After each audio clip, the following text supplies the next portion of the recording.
ओम गण गणपते नमः।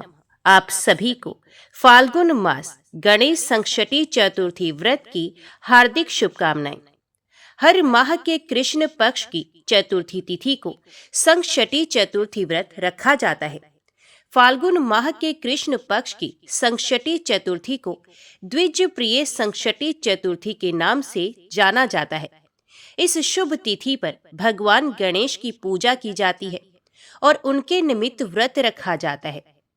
पंचांग के अनुसार फाल्गुन माह के कृष्ण पक्ष की चतुर्थी तिथि 15 फरवरी की रात को 11:52 पर शुरू हो रही है। वहीं तिथि का समापन 17 फरवरी को तड़के रात 2:15 पर होगा। ऐसे में द्विज प्रिय संकष्टी चतुर्थी का व्रत 16 फरवरी को रखा जाएगा। मान्यताओं के अनुसार इस दिन श्री गणपति का विधि पूर्वक पूजन करने से इच्छित मनोकामना पूरी होती है और इस विशेष दिन पर भगवान गणेश की उपासना करने से भक्तों को धन, ऐश्वर्य और सुख शांति की प्राप्ति होती है। तो आज की इस वीडियो में आप सुनेंगे फाल्गुन मास की द्विज प्रिय संकष्टी चतुर्थी की पौराणिक व्रत कथा। कथा प्रारंभ करने से पहले सब प्रेम से बोलिए गौरी पुत्र गणेश भगवान की जय। प्राचीन काल में युवनाश्व नामक एक राजा हुए थे। वे धर्मात्मा, उदार, दाता, देवताओं एवं ब्राह्मणों का पूजक था। उस राजा के राज्य में विष्णु शर्मा नामक एक तपस्वी ब्राह्मण रहते थे। वे वेद वेत्ता एवं धर्मशास्त्रज्ञ थे। उनके 7 पुत्र हुए जो सभी धन धान्य से समृद्ध थे, परंतु पारस्परिक कलह के कारण सब अलग होकर रहने लगे। विष्णु शर्मा प्रत्येक पुत्र के घर में एक एक दिन भोजन करते थे। बहुत दिन बीतने के बाद वे बूढ़े होकर कमजोर हो गए। वृद्ध अवस्था के कारण उनकी सभी बहुएं अनादर करने लगी। वे तिरस्कृत होकर रोते रहते थे। एक समय की बात है, विष्णु शर्मा गणेश चतुर्थी व्रत रहकर अपनी बड़ी पुत्र वधू के घर गए। उस ब्राह्मण ने कहा कि हे बहुरानी, आज गणेश जी का व्रत है, तुम पूजन की सामग्री जुटा दो। गणेश जी प्रसन्न होकर प्रचुर धन देंगे। अपने ससुर की बात सुनकर बहू कर्कश स्वर से बोली, हे दादाजी, मुझे घर के कामों से ही फुर्सत नहीं है, फिर इन झमेलों में पड़ने का कहाँ अवकाश है। हे ससुर जी, आप हमेशा ही कोई ना कोई नाटक करते हैं। आज गणेश जी का बहाना लेकर आप पहुंचे।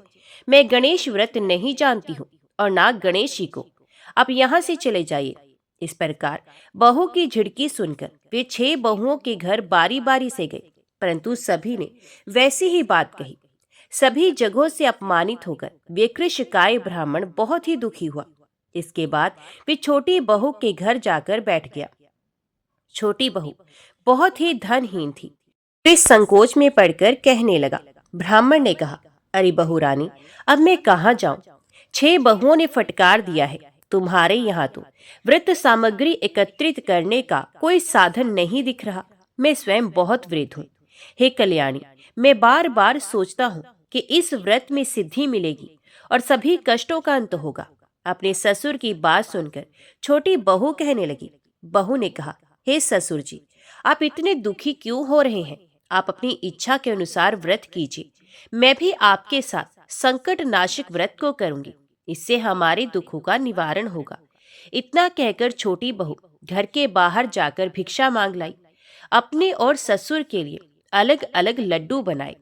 चंदन, फूल, धूप, अक्षत, फल, दीप, नैवेद्य और तांबुल उसने सब अलग अलग करके ससुर के साथ पूजन किया। पूजन के बाद अपने ससुर को सम्मान पूर्वक भोजन कराया। भोजन के अभाव में स्वयं कुछ भी ना खाकर निराहार रही। अर्धरात्रि के बाद उसके ससुर विष्णु शर्मा को दस्त होने लगे, जिससे उसके दोनों पैर पर छींटे पड़ गए। उसने ससुर के पैर धुलाकर शरीर पोंछा। वे शोक करने लगी कि मुझे हतभाग्नि के कारण आपकी ऐसी दशा क्यों हुई। हे ससुर जी, रात को अब मैं कहाँ जाऊं? मुझे आप कोई उपाय बतलाइए। रात भर विलाप करते रहने के कारण अनजाने में उसका जागरण भी हो गया और फिर सुबह हो गई। छोटी बहू क्या देखती है कि उसके घर में हीरे, मोती और मणियों का ढेर पड़ा है, जिससे घर प्रकाशित हो रहा था। अब उसके ससुर का दस्त भी बंद हो चुका था।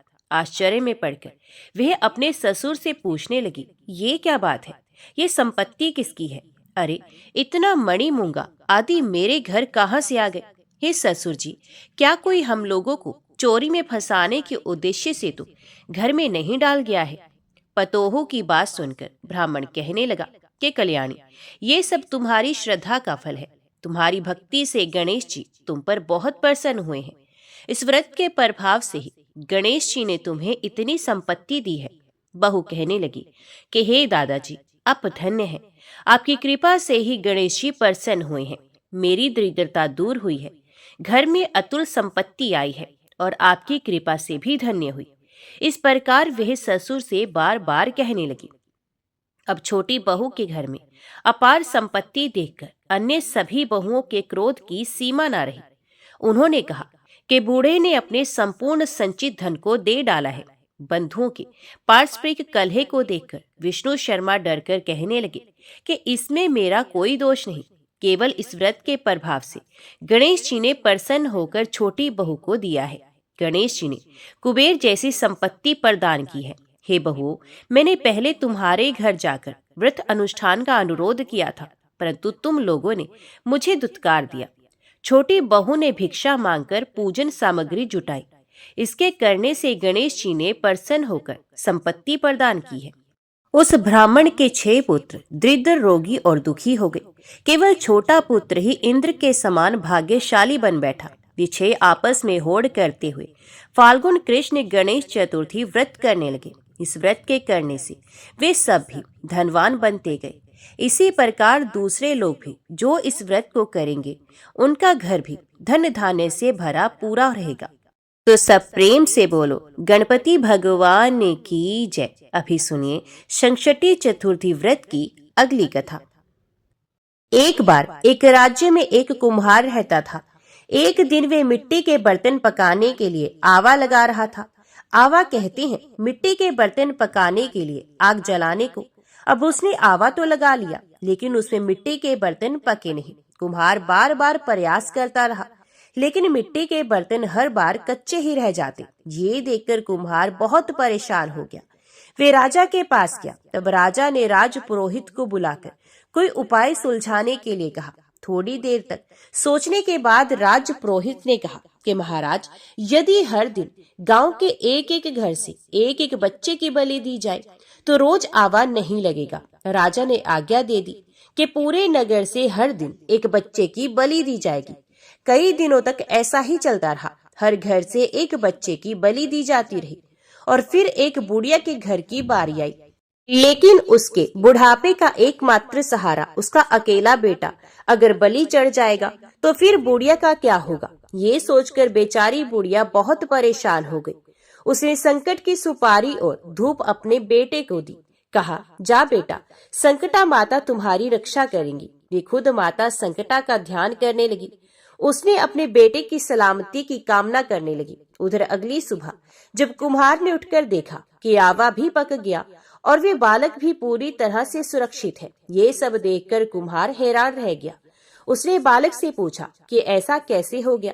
तब बालक बताने लगा कि उसकी माँ हर बार नियम से संकट चौथ और महीने में पड़ने वाली चतुर्थी का व्रत किया करती है। संकटा माता की कृपा से इसी कारण वे जीवित बच गया है। और फिर संकटा माता की कृपा से नगर के वे अन्य सभी बालक जिनकी बलि दी गई थी, वो सभी भी दोबारा जी उठे। पौराणिक मान्यताओं के अनुसार उसी दिन से खासकर संकट चौथ के दिन माएं अपने बेटों की लंबी उम्र की कामना से भगवान गणेश की पूजा और व्रत करती हैं।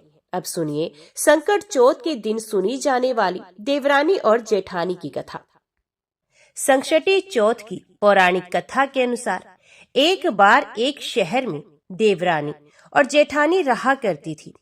जेठानी अमीर थी और देवरानी बहुत गरीब थी। देवरानी गणेश जी की बड़ी भक्त थी। देवरानी का पति जंगल से लकड़ियां काट कर लाता, उन्हें शहर में जाकर बेचता था। इस प्रकार उनका जीवन चल रहा था। देवरानी का पति अक्सर बीमार रहता था। तब देवरानी जेठानी के घर का सारा काम करती और बदले में जेठानी उसे बचा हुआ खाना, पुराने कपड़े आदि दे देती। इसी से किसी तरह देवरानी का परिवार चल रहा था। माघ के महीने में देवरानी ने तिलचोथ का व्रत किया। 5 आने का तिल और गुड़ लाकर तिलकुट बनाया। पूजा करके तिलचोथ की कथा सुनी और फिर तिलकुटा छिंके में रख दिया, क्योंकि संकट चौथ का व्रत बिना चंद्र देवता को अर्घ्य दिए अधूरा माना जाता है। तो देवरानी सोचने लगी कि चंद्रमा उदय होने पर पहले तिलकुट और उसके बाद ही वे कुछ और खाएगी। कथा सुनकर वे जेठानी के यहाँ चली गई। खाना बनाकर जेठानी के बच्चों से उसने खाना खाने के लिए कहा। तब बच्चे कहने लगे कि माँ ने व्रत किया है और माँ भूखी है, जब माँ खाना खाएगी तब हम भी खा लेंगे। जेठ जी को खाना खाने के लिए कहा तो जेठ जी कहने लगे कि मैं अकेला नहीं खाऊंगा, जब चांद निकलेगा तभी सब मिलकर खाना खाएंगे, तब मैं भी खा लूंगा। जेठानी ने उससे कहा कि आज तो किसी ने भी अभी तक खाना नहीं खाया, तो मैं तुम्हें कैसे दे दूं? तुम सुबह सवेरे आकर बचा हुआ खाना ले जाना। क्योंकि हर दिन तो जेठानी का बचा हुआ खाना या सुबह का बचा हुआ खाना अपनी देवरानी को दे दिया करती थी। इधर देवरानी के घर पर उसका पति और बच्चे बेचारे सब आस लगाए हुए ही बैठे थे कि आज तो त्योहार है, इसलिए कुछ आज पकवान आदि खाने को मिलेगा। देवरानी बिना खाने के जब अपने घर लौटी और बच्चों को पता चला कि आज तो पकवान क्या रोटी भी खाने को नहीं मिलेगी, तो सारे बच्चे उदास हो गए, भूख के मारे रोने लगे। उसके पति को भी बहुत गुस्सा आया। उसका पति गुस्से में कहने लगा, सारा दिन काम करके भी तुम 2 रोटी नहीं ला सकती, तो काम ही क्यों करती हो? पति ने गुस्से में आकर पत्नी को कपड़े धोने से मारा। धोना हाथ से छूट गया तो पाटे से मारा। अब वे बेचारी देवरानी गणेश जी को याद करती हुई रोते रोते पानी पीकर ही सो गई। उस दिन गणेश जी देवरानी के सपने में आए और कहने लगे, धुवने मारा, पाटी मारा, सो रही है या जाग रही है? देवरानी कहने लगी, कुछ सो रही हूँ, कुछ जाग रही हूँ। तब गणेश जी फिर से बोले, भूख लगी है, कुछ खाने को दो। देवरानी कहने लगी, क्या दूं? मेरे घर में तो अन्न का एक दाना भी नहीं है। जेठानी बेचारी बचा कुचा खाना देती थी, आज वो भी नहीं मिला। पूजा का बचा हुआ तिलकुटा चीकी में पड़ा है, वही खा लो। तिलकुटा खाने के बाद गणेश जी फिर से कहने लगे, भुवने मारी, पाटी मारी, निपटाए लगी है, कहाँ निपटूं? तो वही बोली, ये पड़ा घर, जहाँ इच्छा हो वही निपट लो। फिर गणेश जी बच्चे की तरह कहने लगे, अब हाथ कहाँ पहुंचूं? नींद में मगन देवरानी को बहुत गुस्सा आया। वे सोचने लगी कि कब से तंग किए जा रहे हो। तो उसने गुस्से से कहा कि मेरे सर पर पूछो और कहाँ पहुंचोगे? इतना सब होने के बाद देवरानी के घर तो चमत्कार हो उठा। देवरानी जब सुबह उठी तो देखकर हैरान रह गई कि उसका पूरा घर हीरे मोती से जगमगा रहा है। सर पर जहाँ विनायक जी पहुंचे थे वहां तो हीरे के टीके और बिंदी जगमगा रही थी। उस दिन देवरानी अपनी जेठानी के यहाँ काम करने के लिए नहीं गई। बड़ी देर तक देवरानी की राह देखने के बाद जेठानी ने अपने बच्चों को देवरानी को बुलाने के लिए भेजा। जेठानी सोच रही थी कि शायद मैंने कल अपनी देवरानी को खाना नहीं दिया, हो सकता है इसलिए मेरी देवरानी बुरा मान गई है, इसलिए आज नहीं आई होगी। तो बच्चे बुलवाने गए तो कहने लगे, चाची चलो, माँ ने बुलाया है, सारा काम पड़ा हुआ है। देवरानी कहने लगी, अब उसकी जरूरत नहीं है, मेरे घर में अब सब कुछ है। गणेश जी भगवान ने मुझ पर बड़ी कृपा की है। अब बच्चे अपने घर पर गए। घर जाकर अपनी माँ को सब बताया कि माँ, चाची का घर तो पूरा हीरे मोतियों से जगमगा रहा है। अब उनका घर पहले की तरह टूटा फूटा नहीं रहा। जेठानी ने ये सब सुना तो उसे विश्वास नहीं हुआ और वे सोचने लगी, बच्चे मजाक कर रहे होंगे। फिर वे दौड़ी दौड़ी अपनी देवरानी के घर आई और जो कुछ उसने देखा उसकी आंखें खुली की खुली रह गई। वे देवरानी से पूछने लगी, अरे ये सब कैसे हुआ? तब देवरानी तो बड़ी सीधी सादी थी, बहुत भोली भाली थी। उसने उसके साथ जो कुछ हुआ सब कुछ अपनी जेठानी से कह दिया। जेठानी बड़ी चालाक थी। घर लौटकर जेठानी ने अपने पति से कहा कि आप मुझे धोवन और पाटे से मारो। उसका पति कहने लगा हे भलमानस, मैंने तो तुम्हारे ऊपर कभी हाथ तक नहीं उठाया। मैं भला तुम्हें धवन और पाटे से कैसे मार सकता हूँ। लेकिन जेठानी मानी ही नहीं और वे जिद करने लगी कि मुझे पीटो। मजबूर होके उसके पति को उसे मारना ही पड़ा। अब उसने ढेर सारा घी डालकर चूरमा बनाया और चीके में रखकर सो गई। रात को चौथ विनायक जी सपने में आए और कहने लगे कि भूख लगी है, क्या खाऊं। तो जेठानी कहने लगी कि हे गणेश जी महाराज, मेरी देवरानी के यहाँ तो आपने सुख खा तिलकुट खाया था। मैंने तो ढेर सारा घी डालकर चूरमा बनाकर आपके लिए छींके में रख दिया है। फल और मेवे भी साथ में रखे हैं। हे गणपति जी महाराज, जो चाहे वे आप खा लीजिए। सारा चूरमा खाने के बाद गणपति जी कहने लगे, निपटे कहाँ। तो जेठानी कहने लगी, उसके यहाँ तो टूटी फूटी झोपड़ी थी, मेरे यहाँ तो कंचन का महल है, जहाँ चाहो निपट लो। तब गणेश जी ने पूछा, अच्छा ठीक है, अब बताओ मैं पहुँचूं कहाँ। तो जेठानी कहने लगी, मेरे माथे पर बड़ी सी बिंदी लगाकर पहुँच लो। जेठानी तो बहुत चालाक थी और उसके मन में धन का लालच भी था। धन की लालची जेठानी सुबह सुबह बड़ी जल्दी उठ गई। सोचने लगी कि आज तो मेरा घर भी हीरे जवाहरात से भर चुका होगा और मैं तो देवरानी से ज्यादा अमीर बन जाऊंगी। लेकिन जब वे सुबह उठी तो उसने देखा हीरे मोती की जगह उसके घर में तो गंदगी फैली हुई थी और बड़ी तेज बदबू आ रही थी। उसके सर पर भी बड़ी सी बिंदी की जगह गंदगी लगी हुई थी। तब उसने कहा कि हे गणेश जी महाराज, ये आपने क्या कर दिया। मुझसे रूठे और देवरानी पर रूठे। जेठानी बहुत दुखी हुई, उसे गुस्सा भी आ रहा था। जेठानी ने किसी तरह अपने घर की सफाई करने की कोशिश की, लेकिन गंदगी तो और ज्यादा फैलती ही जा रही थी। उधर जेठानी के पति को जब मालूम हुआ तो वे भी बहुत गुस्सा हुआ और कहने लगा कि तेरे पास तो इतना सब कुछ था, फिर भी तेरा मन नहीं भरा। जेठानी के पति ने भी उसे ताना दे दिया। परेशान होकर चौथ के गणेश जी से वे विनती करने लगी। तब गणेश जी ने कहा, देवरानी से जलन करने के कारण तूने जो कुछ भी किया था, यही उसका फल है। अब तू अपने धन में से आधा धन देगी, तभी ये सब गंदगी साफ होगी। जेठानी ने किसी तरह अपना आधा धन बांट दिया, किंतु मोहरों की एक हांडी चूल्हे के नीचे उसने गाड़ कर रखी थी। उसने सोचा, इसका पता तो किसी को नहीं चलेगा, और उसने वे छुपाया हुआ धन बांटा ही नहीं। छुपाए हुए धन को छोड़कर बाकी सारा धन उसने अपनी देवरानी को आधा आधा दे दिया और फिर गणेश जी से कहने लगी, हे गणपति भगवान, अब तो अपना ये बिखराव समेट लो। तब गणपति भगवान कहने लगे, अभी नहीं, पहले चूल्हे के नीचे जो गाड़ी हुई मोहरों की हांडी है उसे भी ताक में रख दो और दो सुई के भी 2 हिस्से कर दो। इस प्रकार गजानन ने बाल स्वरूप में आकर सुई जैसी छोटी से छोटी चीज का भी बंटवारा करवा दिया और उसके बाद ही अपनी माया समेटी। माया समेट ही जेठानी के घर जो गंदगी फैली हुई थी वे भी दूर हो गई और जेठानी को उसके लालच का सबक भी मिल गया।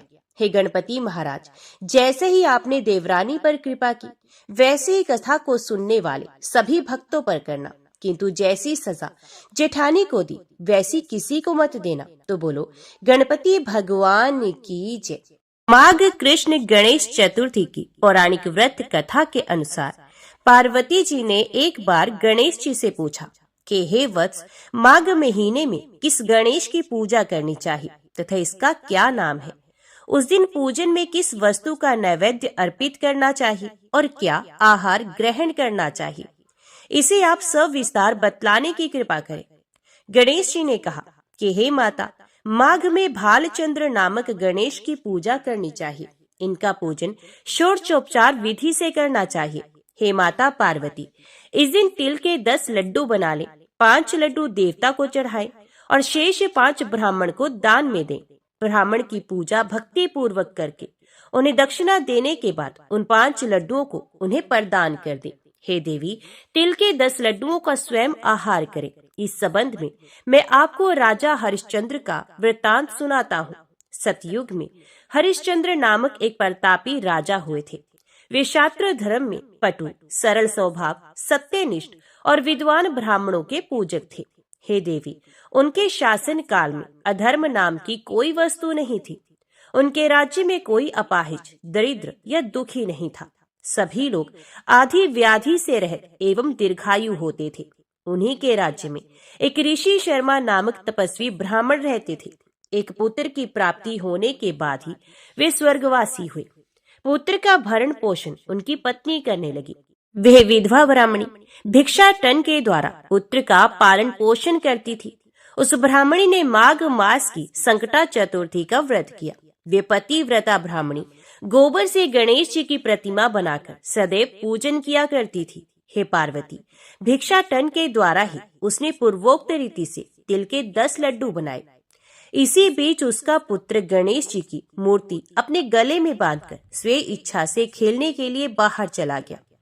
तब एक नर पिशाच कुम्हार ने उस ब्राह्मणी के 5 वर्षीय बालक को जबरन पकड़कर अपने आवों में छोड़कर मिट्टी के बर्तनों को पकाने के लिए उसमें आग लगा दी। इधर उसकी माता अपने बच्चे को ढूंढने लगी। उसे ना पाकर वे बड़ी व्याकुल हुई। वे ब्राह्मणी विलाप करती हुई गणेश जी की प्रार्थना करने लगी। हे गणेश जी महाराज, विशाल शरीर वाले, हे सूर्य नारायण की लाली के सदृश कांति वाले, हे सुंदर जटा समूह को धारण करने वाले, आप इस दुखनी की रक्षा कीजिए। हे गजानन, हे 4 भुजाधारी, हे मस्तक में चंद्रमा को धारण करने वाले, हे विनायक, हे अनाथों के नाथ, हे वरदायक, मैं पुत्र के वियोग से व्यथित हूँ, आप मेरी रक्षा कीजिए। वे ब्राह्मणी इसी प्रकार आधी रात तक विलाप करती रही। प्रातः काल होने पर कुम्हार अपने पके हुए बर्तनों को देखने के लिए आया। जब उसने आवा खोल के देखा तो उसमें जांग भर पानी जमा हुआ पाया। और इससे भी अधिक आश्चर्य उसे जब हुआ कि उसमें बैठे हुए एक खेलते हुए बालक को देखा। ऐसी अद्भुत घटना देखकर वे भयवश कांपने लगा और इस बात की सूचना उसने राज दरबार में दी। उसने राज्य सभा में अपने कुकृत्य का वर्णन किया। कुम्हार ने कहा कि हे महाबाहु, ए प्रज्वलित अग्नि के समान तेजवान, हे महाराज हरिश्चंद्र, मैं अपने दुष्कर्म के लिए वध के योग्य हूँ। उसने आगे कहा, हे महाराज, कन्या के विवाह के लिए मैंने कई बार मिट्टी के बर्तन पकाने के लिए आवा लगाया है, परंतु मेरे बर्तन कभी भी नहीं पके और सदैव कच्चे ही रह गए। तब मैंने भयभीत होकर एक तांत्रिक से इसका कारण पूछा तो उसने कहा कि चुपचाप किसी लड़के की तुम बलि चढ़ा दो, तुम्हारा आवा पक जाएगा। मैंने सोचा कि मैं किसके बालक की बलि दूं? जिसके बालक की बलि दूंगा वे मुझे क्यों कर जीवित छोड़ेगा। इसी भय से हे महाराज, मैंने दृढ़ निश्चय किया कि इसे ही बैठाकर आग लगा दूंगा। मैंने अपनी पत्नी से परामर्श भी किया कि ऋषि शर्मा ब्राह्मण मृत हो गए हैं। उनकी विधवा पत्नी भीख मांगकर अपना गुजारा करती है। अरे, वे लड़के को लेकर क्या करेगी? मैं यदि उसके पुत्र को बलि दे दूं तो मेरे बर्तन भी पक जाएंगे। मैं इसे जघन्य गर्म को करके रात में निश्चिंत होकर सो गया था। प्रातः जब मैंने आवा खोलकर देखा तो क्या देखता हूँ कि उस लड़के को मैं जिस स्थिति में बैठाकर गया था वे उसी तरह निर्भय भाव से बैठा है और उसमें जांग भर पानी भरा हुआ है। इस भयावह दृश्य से मैं कांप उठा और इसकी सूचना देने आपके पास आया हूँ। कुम्हार की बात सुनकर राजा बहुत ही विस्मित हुए और उस लड़के को देखने के लिए आए। बालक को प्रसन्नता पूर्वक खेलते देखकर मंत्री से राजा ने कहा कि ये क्या बात है, ये किसका लड़का है? इस बात का पता लगाओ। इस आवे में जांग भर जल कहाँ से आया? इसमें कमल के फूल कहाँ से खिल गए? इस दरिद्र कुम्हार के आवे में वैदूर्य मणि के समान हरी हरी दूब कहाँ से उगाई? बालक को ना तो आग की जलन हुई, ना तो इसे भूख प्यास ही लगी। ये आवे में भी वैसा ही खेल रहा है मानो अपने घर में खेल रहा हो। राजा इस तरह की बात कह ही रहे थे कि वे ब्राह्मणी वहां बिलखती हुई आ पहुंची। वे कुम्हार को कोसने लगी।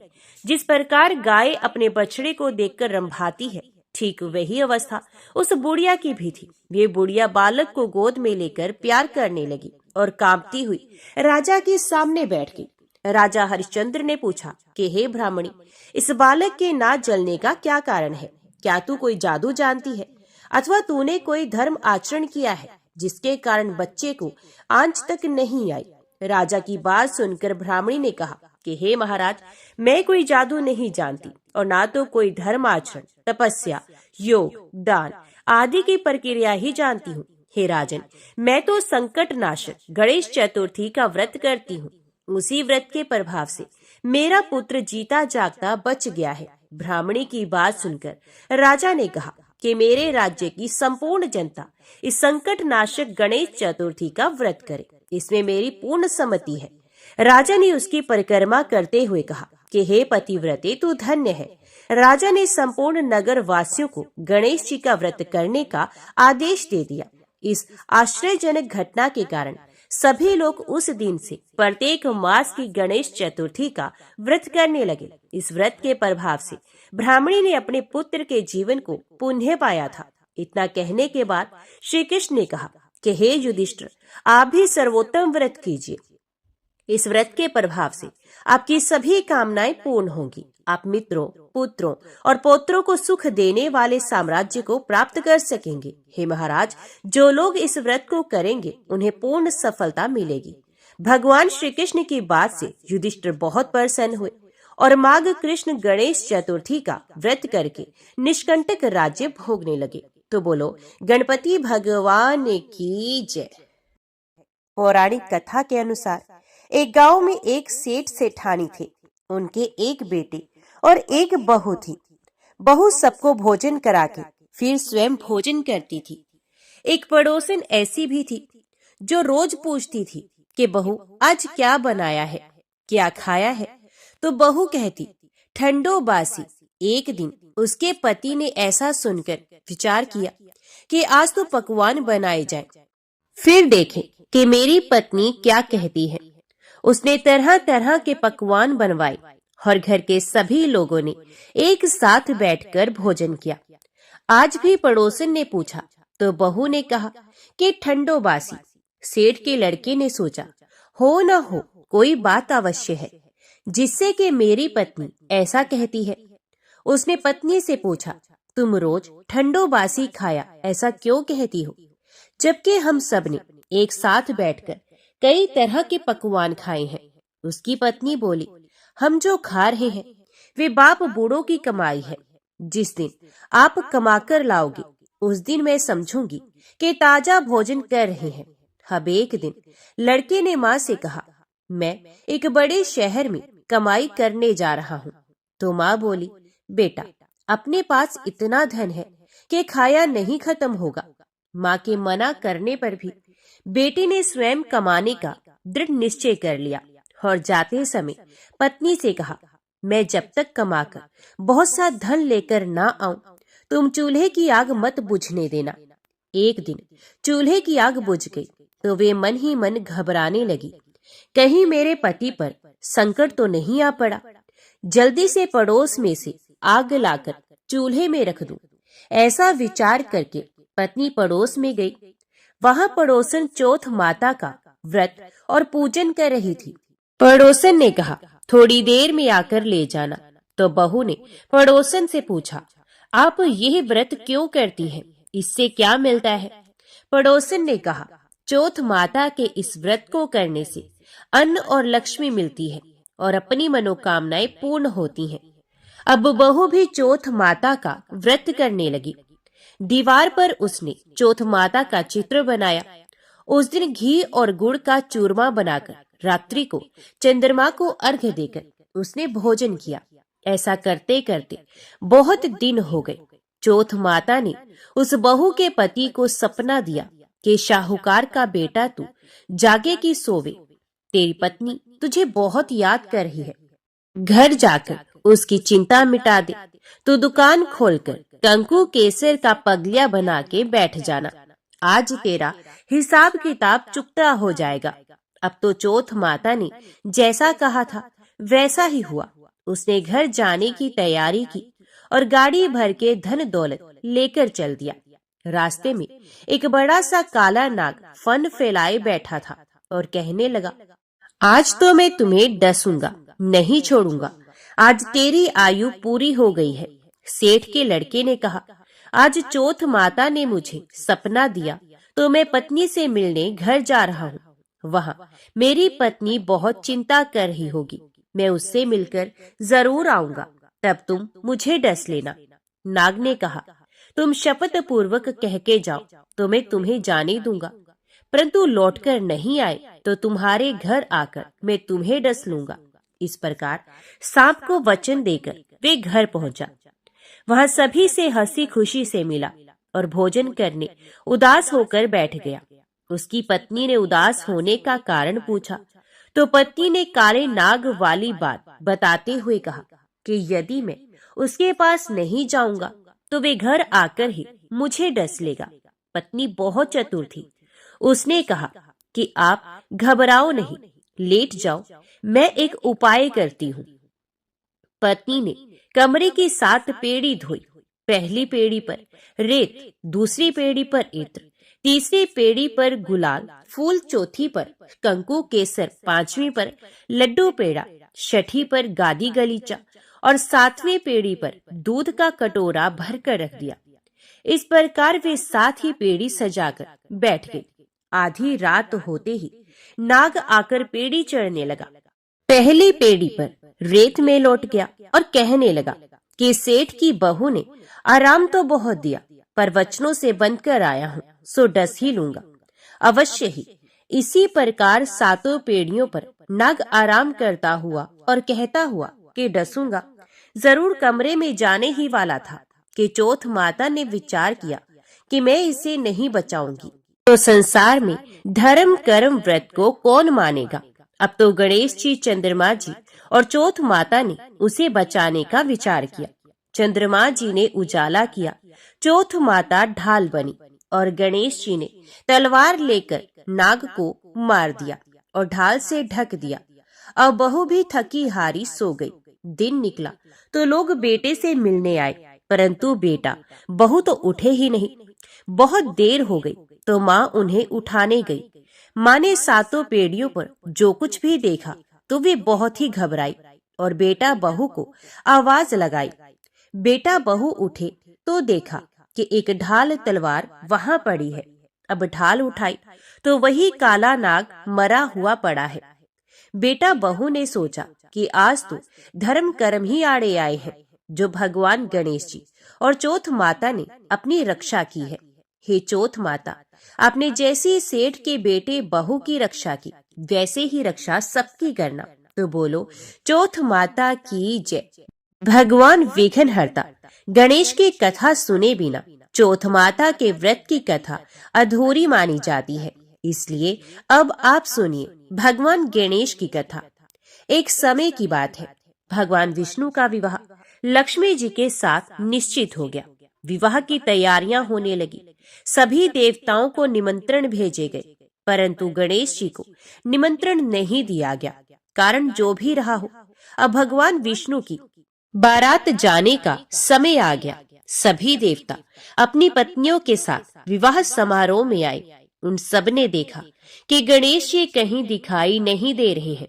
तब वे आपस में चर्चा करने लगे कि क्या गणेश जी को कोई न्योता नहीं दिया या स्वयं गणेश जी ही नहीं आए। सभी को इस बात पर आश्चर्य होने लगा। तभी सबने विचार किया कि भगवान विष्णु से ही इसका कारण पूछा जाए।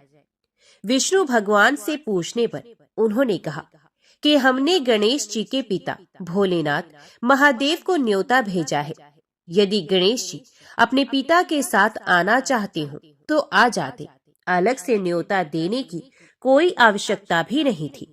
दूसरी बात ये है कि उनको 1.25 मन मूंग, 1.25 मन चावल, 1.25 मन घी और 1.25 मन लड्डू का भोजन दिन भर में चाहिए। यदि गणेश जी नहीं आएंगे तो कोई बात नहीं, दूसरे के घर जाकर इतना सारा खाना पीना अच्छा भी नहीं लगता। इतनी वार्ता कर ही रहे थे कि किसी एक ने सुझाव दिया, यदि गणेश जी आ भी जाए तो उनको द्वारपाल बनाकर बैठा देंगे कि आप घर की देखभाल करना। आप तो चूहे पर बैठकर धीरे धीरे चलोगे तो बारात से बहुत पीछे रह जाओगे। यह सुझाव भी सबको पसंद आ गया, तो भगवान विष्णु ने भी अपनी सहमति दे दी। होना क्या था, इतने में गणेश जी वहां आ पहुंचे और उन्हें समझा बुझाकर घर की रखवाली करने बैठा दिया गया। बारात चल दी। तब नारद जी ने देखा कि गणेश जी तो दरवाजे पर ही बैठे हुए हैं। तो वे गणेश जी के पास गए और रुकने का कारण पूछा। गणेश जी कहने लगे कि भगवान विष्णु ने मेरा बहुत अपमान किया है।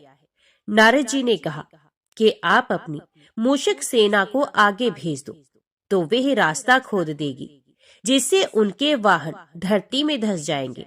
तब आपको सम्मान पूर्वक बुलाना ही पड़ेगा। अब तो गणेश जी ने अपनी मूषक सेना जल्दी से आगे भेज दी और सेना ने जमीन पोली कर दी। जब बारात वहां से निकली तो रथों के पहिए धरती में धंस गए। लाख कोशिश करने पर भी पहिए धरती से नहीं निकले। सभी ने अपने अपने उपाय किए, परंतु पहिए तो नहीं निकले, बल्कि जगह जगह से टूट गए। किसी की समझ में नहीं आ रहा था कि अब क्या किया जाए। अब तो नारद जी ने कहा, आप लोगों ने गणेश जी का अपमान करके अच्छा नहीं किया। यदि उन्हें मनाकर लाया जाए तो आपका कार्य सिद्ध हो सकता है और ये संकट टल सकता है।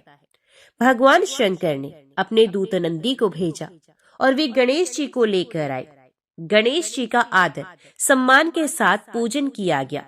तब कहीं रथ के पहिए निकले। अब रथ के पहिए निकल तो गए, परंतु वे टूट फूट गए। तो उन्हें सुधारे कौन? पास के खेत में खाती काम कर रहा था, उसे बुलाया गया। खाती अपना कार्य करने के पहले श्री गणेशाय नमः कहकर गणेश जी की वंदना मन ही मन करने लगा। देखते ही देखते खाती ने सभी पहियों को ठीक कर दिया। तब खाती कहने लगा कि हे देवताओं, आपने सर्वप्रथम भगवान गणेश जी को नहीं मनाया होगा और ना ही उनका पूजन किया होगा, इसलिए तो आपके साथ ये संकट आया है। हम तो मूर्ख अज्ञानी हैं, फिर भी पहले गणेश जी को पूजते हैं, उनका ध्यान करते हैं। आप लोग तो देवता गण हैं, फिर भी आप गणेश जी को कैसे भूल गए? अब आप लोग भगवान श्री गणेश जी की जय बोलकर जाए तो आपके सब काम बन जाएंगे और कोई संकट भी नहीं आएगा। अब सभी को अपनी अपनी गलती का पश्चाताप हुआ और सबने भगवान गणेश जी की जय जयकार करते हुए और बारात वहां से चल दी और भगवान विष्णु का लक्ष्मी जी के साथ विवाह संपन्न करा के सभी सकुशल घर लौट आए। तो हे गणेश जी महाराज, आपने जैसे भगवान विष्णु के कार्य को सिद्ध किया, वैसे सभी के कार्य को सिद्ध करना। तो बोलो भगवान गणेश की जय। तो ये थी आज की चौथ माता की कहानी, विघ्नहर्ता भगवान गणेश की कहानी।